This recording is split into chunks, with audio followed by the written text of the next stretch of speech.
Assalamualaikum warahmatullahi wabarakatuh. Selamat siang dan salam sejahtera buat kita semua. Bapak Ibu asesor yang saya hormati, perkenalkan nama saya Andi Santri Samsuri, sarjana hukum, magister hukum. Sekarang saya mengajar di program studi hukum bisnis Fakultas Hukum Universitas Muhammadiyah Makassar. Perkenankan saya akan menjelaskan terkait mata kuliah yang saya ampuh, yaitu mata kuliah hukum ketenagakerjaan, di mana hukum ketenagakerjaan ini diajarkan pada mahasiswa semester genap, tepatnya di semester 6. Berikut capaian pembelajaran lulusan yang saya akan jelaskan. Yang pertama, capaian pembelajaran ini memiliki pengetahuan hukum secara komprehensif, meliputi konsep teoritis, asas, norma, dan sejarah hukum positif Indonesia, serta memahami dinamika hukum yang berkelanjutan dan berkeadilan.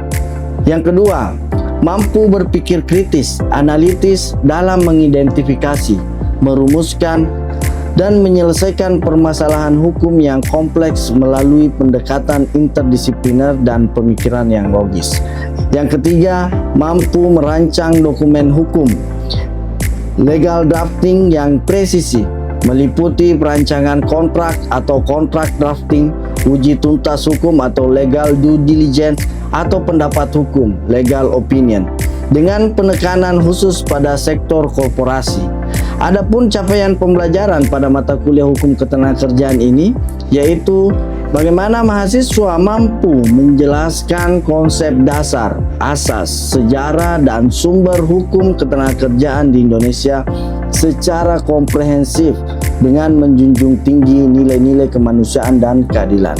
CPMK yang kedua, bagaimana mahasiswa mampu menganalisis secara kritis regulasi hubungan kerja, hak dan kewajiban pekerja, buruh, dan pengusaha, termasuk upah, K3, dan jaminan sosial sesuai aturan hukum positif terbaru, termasuk pengaruhnya pada sektor korporasi. Dan CPMK yang ketiga, mahasiswa mampu memformulasikan solusi dan strategi penanganan perselisihan hubungan industrial menggunakan jalur non-litigasi serta jalur litigasi, yakni pengadilan hubungan industrial. Dan yang terakhir, bagaimana mahasiswa mampu merancang dokumen hukum ketenagakerjaan seperti draft perjanjian, PKWT atau PKWTT, peraturan perusahaan, perjanjian kerja bersama dengan presisi. Ada 3 komponen utama dalam proses pembelajaran ini, yakni delivery, interaction, and assessment, atau dikenal dengan DEI. Adapun kajian materi pembelajaran mata kuliah ini, yang pertama, 1. Pengantar dan hakikat hukum ketenagakerjaan. 2. Sumber hukum dan struktur regulasi ketenagakerjaan. 3. Hubungan kerja dan perjanjian kerja. 4. Perancangan kontrak kerja. 5. Perlindungan kondisi kerja, waktu kerja, pengupahan, dan K3. 6. Pekerja dan organisasi pengusaha. 7. Hukum otonom, yakni peraturan perusahaan dan perjanjian kerja bersama. Ke-8. Pemutusan hubungan kerja, aspek prosedural, substantif, dan penghitungan kompensasi. Ke-9. Penyelesaian perselisihan hubungan industrial. Dan yang terakhir, penyelesaian sengketa jalur non-litigasi atau alternatif penyelesaian sengketa dan jalur litigasi. Beberapa materi kuliah tersebut berasal dari buku dan artikel serta jurnal yang relevan dengan pembahasan mata kuliah tersebut. Selain itu, pemahaman terhadap regulasi yang terkait dengan ketenagakerjaan menjadi hal yang sangat mendasar dalam memahami mata kuliah ini. Adapun dalam proses pembelajaran yang saya lakukan pada mata kuliah ini lebih bersifat aktif, kolaboratif, dan berpusat kepada mahasiswa atau biasa disebut dengan student centered learning. Model pembelajaran ini lebih banyak pada case based method atau studi case diberikan kepada mahasiswa agar bisa melatih daya analisa dan nalarnya dalam menyelesaikan suatu masalah serta mampu memformulasikan regulasi menjadi suatu solusi. Serta model Project Based Learning atau yang biasa kita sebut dengan PJBL sebagai proses pembelajaran panjang yang nantinya akan menghasilkan produk hukum yang nyata dan dapat dipergunakan bagi korporasi atau pengusaha seperti draft kontrak, perjanjian kerja, peraturan perusahaan, atau perjanjian kerja bersama. Dengan demikian, mahasiswa lebih mudah memahami secara langsung karena dapat dilakukan secara aplikatif, dan adapun metodenya lebih pada studi kasus, simulasi, dan diskusi. Untuk media pembelajaran, kami aktif berkomunikasi selain di dalam kelas. Kami juga memiliki grup WhatsApp yang dimana fungsinya sebagai media diskusi, membagikan materi sebelum atau sesudah perkuliahan, sehingga terasa bahwa mata kuliah ini kapan saja bisa kami diskusikan. Selain itu, kami juga memanfaatkan Google Drive sebagai tempat pengumpulan tugas, sekali-sekali juga menggunakan media Zoom Meet atau Google Meet dalam proses waktu tertentu. Dan yang lebih utamanya lagi adalah pemanfaatan PowerPoint sebagai media pembelajaran yang membantu menyampaikan pengetahuan serta hal-hal terkait dengan materi pembelajaran secara kontekstual. Pada mata kuliah ini tidak ada ujian tengah semester ataupun ujian akhir semester.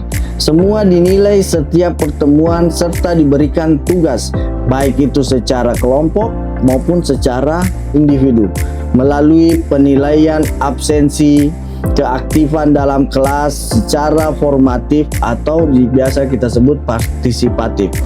Setiap pertemuan serta penilaian akhir PJBL. Penilaian tersebut sebagai asesmen dan evaluasi sampai di mana pemahaman mahasiswa terhadap materi yang disampaikan.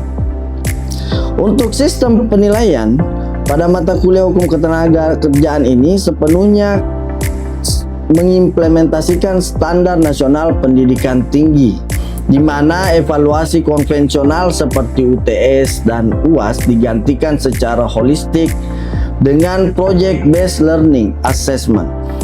Bobot akhir dilaksanakan secara akurat pada evaluasi partisipatif proses sebesar 40%, di mana kehadiran 10%, keaktifan dalam kelas 10%, diskusi 10%, serta tugas dan kuis 10%. Adapun hasil produk proyek hukum atau dari Project Based Learning sebesar 60% dengan menggunakan instrumen rubrik analitis yang terukur.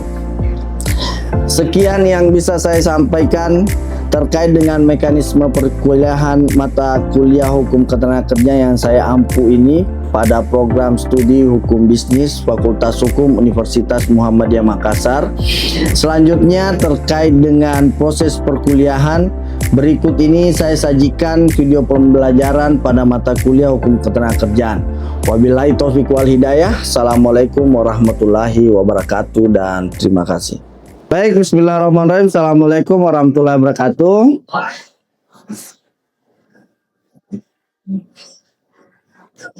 Ya, alhamdulillah hari ini kita kembali bertemu ya di tempat yang ya sederhana ini. Alhamdulillah kita melanjutkan materi minggu lalu. Ini sudah pertemuan 12. Ya. Nah, pada pertemuan kali ini kita akan belajar tentang hitung-hitungan ya. Ya, tapi masih terkait dengan materi kita minggu lalu ya, tentang PHK. Untuk kali ini ya, penilaiannya bagaimana nantinya adik-adik mampu menghitung. Jadi ketepatan menghitung secara matematis nominal uang pesangon, ya. Tapi sebelum kita masuk ke situ, kita review dulu, ya. Kita review materi minggu lalu, ya. Nah, siapa yang masih ingat apa definisi PHK? Dan Ihsan dulu. Baik, terima kasih Pak. Ya. PHK atau pemutusan hubungan kerja adalah berakhirnya hubungan kerja antara perusahaan dan karyawan karena alasan tertentu yang diatur oleh undang-undang peraturan perusahaan Ya. atau perjanjian kerja bersama. Oke. Baik, terima kasih Ihsan, ya. Coba kita lihat apakah betul.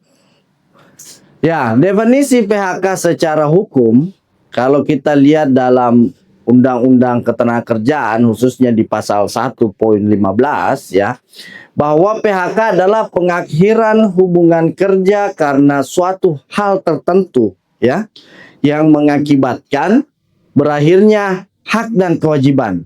Nah, ini kita harus garis bawahi bahwa berakhir hak dan kewajiban antara pekerja buruh dengan pengusaha ya.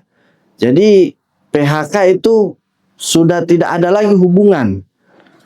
Jadi hak dan kewajiban antara pengusaha dan pekerja berakhir.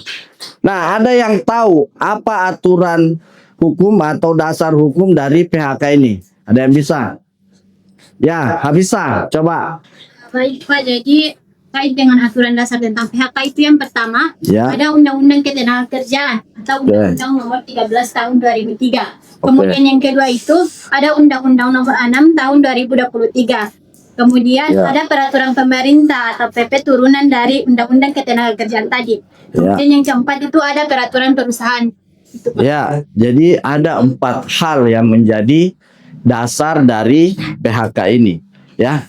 Nah, kalau kita lihat sebenarnya buat apa? Kenapa pentingnya kita harus mengetahui tentang PHK ini? Bagi pengusaha dan pekerja memahami regulasi PHK supaya kepastian hak itu terjamin, ya. Yang kedua, bagaimana meminimalisir konflik, ya. Yang ketiga, bagaimana memastikan setiap proses berjalan sesuai hukum yang berlaku. Serta, ini yang paling penting, memastikan hak dan kewajiban kedua belah pihak sehingga terpenuhi. Ya.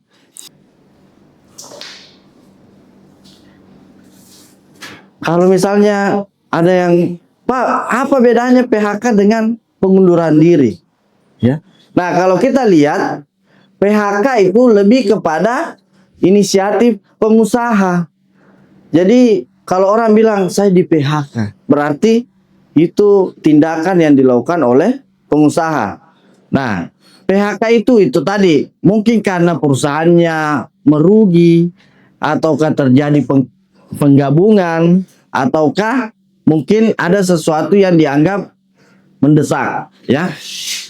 Nah, PHK ini wajib melalui prosedur, tidak boleh serta-merta apalagi kalau lewat WA ya, besok kamu dipecat misalnya. Tidak boleh. Ada prosedur yang harus dilalui oleh pengusaha. Nah, itu harus dilakukan secara resmi ya. Kemudian ada kompensasi, ada apa istilahnya? Penggantian hak ya. Ada pesangonnya, ada penghargaan masa kerjanya. Kemudian kalau pengunduran diri ya, itu hanya terbatas pada uang penggantian hak. Tidak ada karyawan yang boleh atau berhak meminta pesangon kalau dia sendiri yang minta mundur. Dia sendiri minta mengundurkan diri, ya. Ya pasti pengusaha bilang, wah kamu kan yang minta, masa saya yang harus kasih pesangon?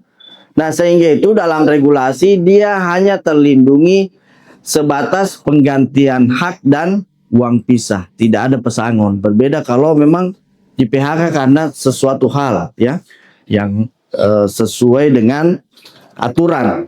Nah, ada juga istilah PHK terselubung. Maksudnya bagaimana?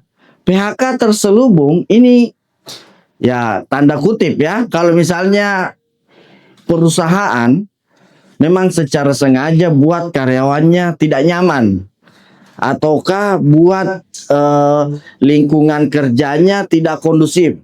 Ya mau tidak mau pasti karyawan mending saya mundurkan diri daripada terbebani misalnya, tertekan ya. Nah, itu ada istilah PHK terselubung. Nah, adik-adik bisa membaca, saya pernah menulis artikel ini tentang konstruktif dismissal. Nanti saya bagi jurnalnya untuk kalian pelajari ya. Itu kajian literatur yang pernah saya lakukan. Nah, ada 3 pilar kompensasi pada PHK ya. Yang pertama ada namanya uang pesangon. Apa itu uang pesangon? Oh, ini adalah kompensasi utama yang dihitung berdasarkan masa kerjanya. Dan ini komponennya cukup besar ya. Kedua, ada uang penghargaan masa kerja. Diapresiasi atas loyalitasnya. Berapa tahun kerja? Oh, dapat penghargaan masa kerja sekian upah bulan misalnya. Kemudian uang penggantian hak. Cuti tahunan kalau misalnya ada yang belum diambil ya. Kemudian ada ongkos perjalanan yang belum cair ya, ataukah biaya-biaya lain yang dianggap hak dari karyawan. Itu namanya uang penggantian hak. Nah, kalau kita lihat kalkulasi ya, uang pesangon itu dihitung masa kerja ya. Jadi kalau misalnya pekerja belum setahun kemudian di PHK, dia berhak mendapatkan uang pesangon sebesar 1 bulan upah ya. Nah, kalau kita mau lihat nah ini ya. Kalau dia misalnya kerja 3 tahun, tidak sampai 4 tahun, berarti dia berhak atas 4 bulan upah. 4 bulan upah itu artinya 4 kali berapa gaji tetap yang dia dapatkan ya. Begitupun kalau misalnya dia masa kerjanya 8 tahun ke atas, mau sampai 20 tahun, mau sampai 25 tahun, itu maksimal di 9 bulan upah. Jadi berapa nanti tunjangan tetap gaji tetapnya itu dikali dengan 9 bulan, betul ya. Kemudian uang penghargaan masa kerja ini berbeda. Dia kelipatan 3 tahun ya. Jadi kalau misalnya masa kerjanya belum 3 tahun, apakah berhak mendapatkan uang penggantian uang penghargaan masa kerja? Tidak ya, karena belum 3 tahun, betul. Nah, kalau 3 tahun sampai 6 tahun dia berhak atas 2 bulan upah ya. Begitu kelipatannya sampai 10 bulan upah ya. Jadi berbeda dengan pesangon tadi. Pesangon itu kalau sudah 9 tahun ke atas masa kerja itu sudah full. Tidak ada lagi di atasnya ya. Berbeda kalau penghargaan masa kerja. Dia kelipatan 3 tahun ya. Kemudian yang tadi uang penggantian hak ya. Itu tadi sisa cuti tahunan. Kalau misalnya saya masih ada 5 hari kerja Pak, belum ambil cuti. Cuti kan ada 12 hari kerja ya. Nah, kalau sisa 5 hari berarti ada 5 hari hak sisa cuti yang harus dibayar. Dan itu ada hitungannya. Misal 5 bagi berapa hari kerja dalam sebulan. Misal 21 hari. Berarti 5 bagi 21 kali upah per bulan. Ya. Ongkos pulang. Kalau misalnya ada karyawan, saya dimutasi ke Sulawesi Barat misalnya. Oh, berapa ongkos pulangnya? Nah, itu yang harus diberikan supaya bisa pulang ya. Dan hak lain sesuai dengan perjanjian kerja atau peraturan perusahaan. Kalau misalnya saya dapat tunjangan Kesehatan misalnya tahun ini Pak 10 juta per tahun, saya hanya pakai 5 juta. Berarti ada sisa 5 juta. Nah, itu menjadi haknya. Penggantian hak. Nanti kita coba simulasi bagaimana cara menghitung, ya. Nah, ini adalah alasan-alasan PHK seperti yang adik-adik pegang sekarang. Ini saya lebih meringkas ya, bahwa kalau misalnya perusahaan tutup karena merugi, pilot, ya, force majeure, ya, karyawan itu berhak mendapatkan 0,5 kali pesangon, ya. Uang penghargaan masa kerjanya 1 kali dan uang penggantian haknya itu sesuai dengan sisa dari hak-haknya, ya. Efisiensi karena kerugian, ya. Efisiensi untuk mencegah kerugian, penggabungan atau peleburan serta pengambil alihan perusahaan misalnya. Nah, yang paling tinggi apa? Saat apa? Pekerja ya meninggal dunia, ya. Ya, ataukah sakit berkepanjangan karena cacat. Jadi kalau misalnya ada karyawan kecelakaan kerja di lokasi kerja, dia harus berbaring selama 12 bulan. Ketentuan PHK itu nanti bisa PHK karyawan yang sakit kalau sudah 12 bulan, ya. Nah, di 2 bulan ke-13-nya itu sudah harus PHK dan haknya itu harus 2 kali pesangon, ya. Nah, berbeda dengan usia pensiun. Kalau sudah pensiun dia dikali 1,75, ya. Nah, coba kita lihat simulasi hitungannya. Jadi adik-adik hari ini belajar menghitung. Selain mengetahui dasar hukumnya, kalian juga harus mampu menghitung, ya, meskipun kalian bukan anak matematika, ya. Nah, kasus contoh, ya, Dina masuk dalam daftar karyawan yang kena PHK massal karena perusahaan tempatnya bekerja melakukan efisiensi untuk mencegah kerugian. Sesuai ketentuan, maka Dina berhak atas 1 kali uang pesangon, 1 kali uang penghargaan masa kerja, dan uang penggantian hak. Nah, kalau kita lihat, Dina punya gaji 7 juta, masa kerjanya 5 tahun, dan dia punya sisa cuti 5 hari, ya. Jadi bagaimana hitungan pesangonnya? Kita lihat pesangonnya 5 tahun. Kalau 5 tahun dapat berapa bulan upah? 6, ya.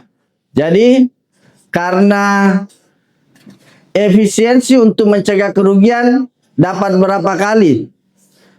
1. Ya, betul, 1, ya.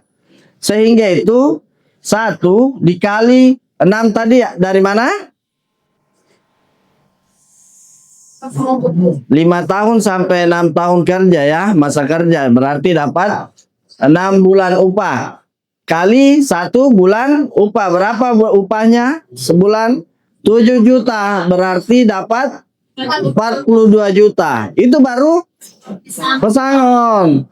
Nah, kalau dia dihitung uang penghargaan masa kerjanya 5 tahun. 5 tahun kalau tadi mulai kelipatan 3, berarti dapat 2 bulan upah, betul, ya.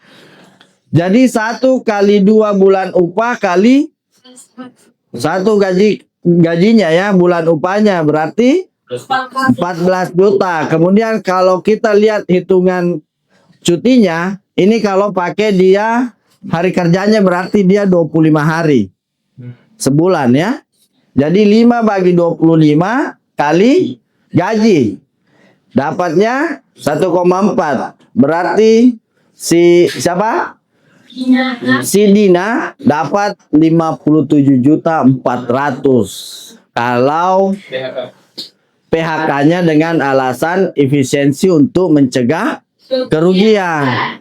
Berbeda kalau misalnya dia di PHK karena meninggal dunia misalnya, pasti lebih tinggi, ya. 2 kali, betul. Ataukah dia di PHK karena sudah masuk masa pensiun, di atas lagi, ya. Nah, kita coba langsung praktik, ya. Kita mau lihat. Tapi sebelum kita praktik, kita bagi 3 kelompok dulu, ya.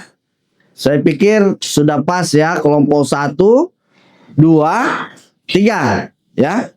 Nanti kalian berbalik badan saja ya. Jadi diskusi. Kalian kerja ini saya kasih waktu 3 sampai 5 menit mengerjakan. Nanti kalian salah satu perwakilan kelompok naik menulis ya hitungannya. Jadi case-nya kelompok 1 ya tentang pelanggaran SP3. Nanti kalian lihat alasan PHK SP3 ya, dia dapat berapa kali formulasinya. Kemudian kelompok 2 efisiensi mencegah kerugian. Kelompok 3 memasuki usia pensiun.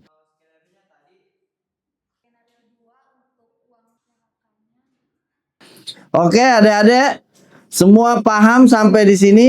Paham.